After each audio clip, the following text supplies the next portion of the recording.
everyone! Kamusta kayo? Welcome sa mini vlog ko. Kaya wag niyo akong kalimutan i-follow. Ngayon, gagawa tayo ng Chicken Bicol Express.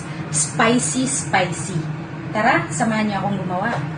Meron ako ditong sibuyas, luya, bawang, sili, kamatis. At saka, pinaka-importante, yung ating manok. Hiniwa ko na siya ng maliit-liit. Tapos, meron din akong coconut milk powder para mas lalong sumarap. At saka, meron din tayong coconut milk. Tapos, maglagay na tayo ng oil. Lagay na natin ang oil kasi mainit ng ating pan. Ang una nating ilagay ay yung luya.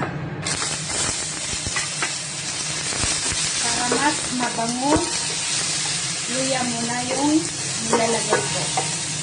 Tapos, ilagay natin yung bawang.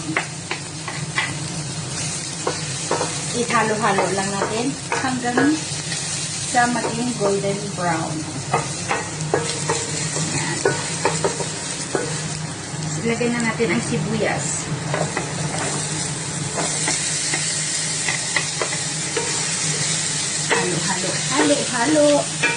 Halo lang tayo.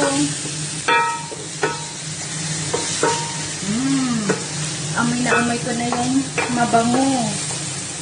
Tapos, lagyan natin yung sili. Maraming sili, mas lalong masarap. Alam niyo ba, pag maraming sili, marami yung makain nyo na kanin. Kaya lagyan natin yung kamatis.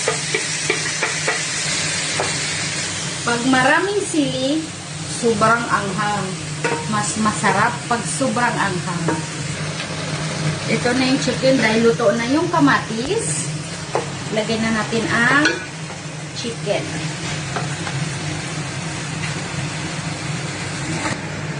Maglalagay tayo ng asin. Tapos, paminta. Para mas lalong masarap, lagyan natin ng coconut milk powder.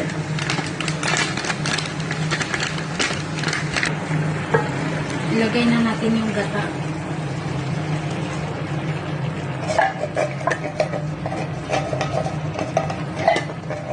Hahaluin natin yun. Ayan na siya. Tapos, antayin na lang natin maluto. Go. Tignan na natin. Wow, luto na. Patayin na natin.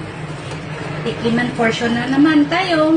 Ito ang pinaka gusto ko, yung tikiman portion. Tikiman portion na tayo. Tikman natin.